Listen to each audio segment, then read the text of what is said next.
All right, now before we read the second text called Legend Times, I want to talk about something called fluent reading. Now you may or may not have heard of this word before. This is a word you will get familiar with in the 5th grade. If you're already familiar, that is great, but we're going to learn even more about it. So a fluent reader or fluent reading, all that means is good reading. So just as with anything else, as a reader, you can develop good habits or you can develop some not so good habits. So as I read the next paragraph, I want you to think about what are some things I do that make me a good reader. And if you want to take a note, I will have you put it in the chat at the end. So don't put anything in the chat yet. Wait until I give you a direction when I am finished.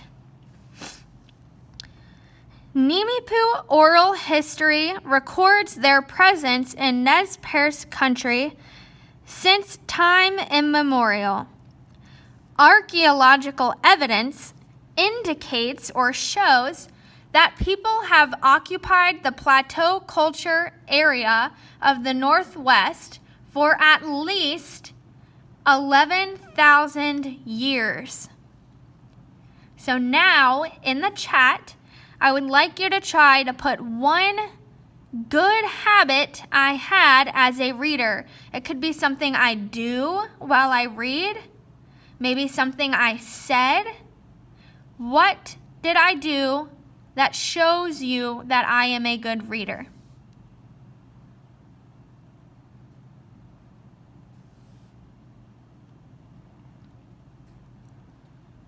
Okay, so we're going to go ahead and finish reading this second article together now, and we're going to do something a little bit different. So while I am reading, we're going to keep track of different resources, because if you remember in the last article, it said they had many resources that sustained their life. So I want to know, what resources did they have? All right?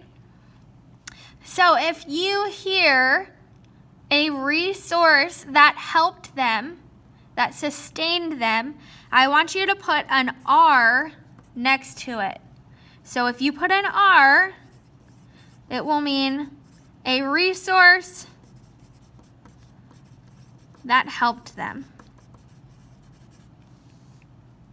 Okay? According to legend, the world before humans was inhabited by animals that possessed human traits.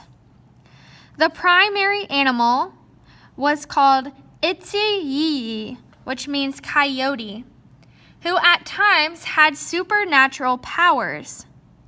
The Nimipu creation story, which we talked about the other day, how they believe in spirits, and now today we're going to actually learn their creation story. So their creation story reveals or shows that when a monster began to consume animals, the coyote tricked the monster into swallowing the coyote. While coyote was in the monster's stomach, he killed the monster to set the other animals free.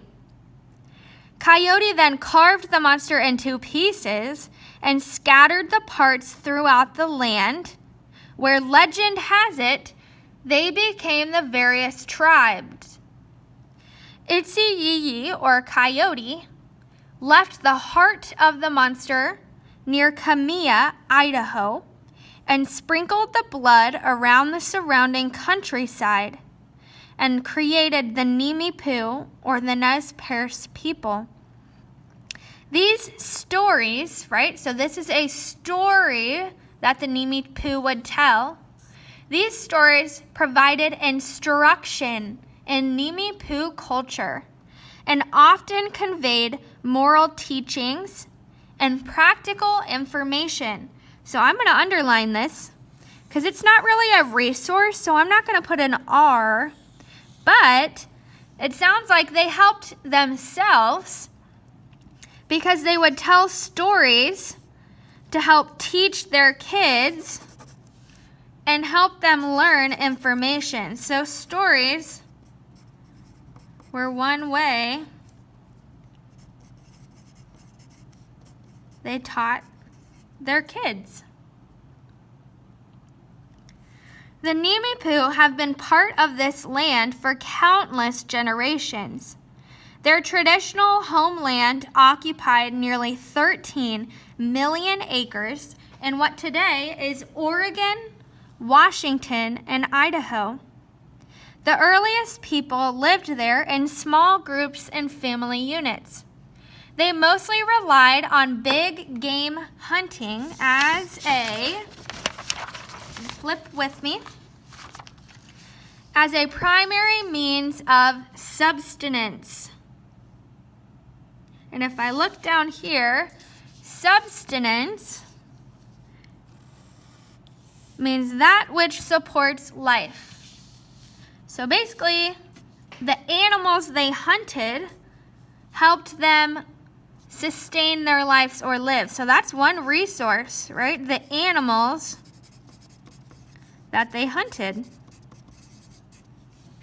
That would be a huge resource that would be helpful. They need to eat. Starting around 6,000 years ago, many aspects of the historic Nez Perce way of life began to appear in the region. This included a much broader base of locally abundant plant, fish, and game resources. So they gave this one to us, right? They already had an R, basically. This shift to a more encompassing use of resources was well adapted to the Nez Perce homeland. It enabled or allowed the ancestral Nez Perce to develop a much more sedentary, I'm going to look what that means. It says living in a fixed location instead of moving around. So I remember last week someone mentioned that the Nez Perce and the Indians moved around a lot. And that is true because they hunted buffalo. But what this is saying is that because they had all these resources like plants, fish, and animals, now they got to be more sedentary, which means they could stop moving. They could actually stay in one place because they had everything that they needed. Through the emergence of large winter village sites and the increasing use of semi-subterranean pit houses. So this is saying that archaeologists started to find evidence that the Nez Perce, instead of moving around all the time, they would build winter villages and pit houses that they would actually stay in. So this must be another resource, right? Because they had to have somewhere to live. So these are resources of their homes. By about 3,500 years ago, the bow and arrow came into common use in Nez Perce country. That's another resource, right? The bow and arrow helped them hunt. This technology replaced the atlatl around 2,000 years ago. Over the last 1,000 years, Nez Perce culture became increasingly reliant on abundant fish and root resources. I gave that one away too, huh? It's a resource. As their population grew, large villages located on the Clearwater, Snake, and Salmon rivers and their tributaries became the norm. So these rivers, it just said, were a huge source of fish and root sources. And by root sources, all they mean is plants that they were able to eat. A common thread throughout Nimipu existence has been a knowledge of resources present in their homeland. This included a thorough understanding, so they had a really good understanding or knowledge, which we read earlier. They knew when, where, and how to obtain and use all these items.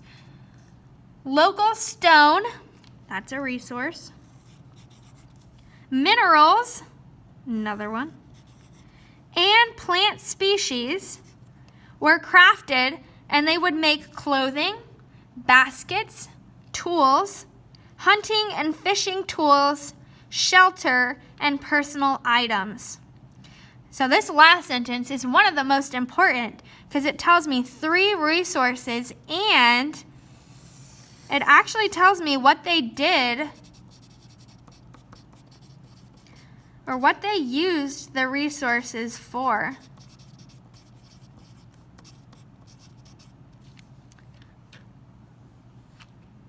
Okay, so as we talked about, our new question that we're thinking about is, how did the Nez Perces homeland sustain or help them? So I want you to put one thing in the chat that you learned. It can either be a resource. So what's one resource you learned that they used? Or maybe, what's one thing you learned that they used the resources for? So how did the land around them help them to survive?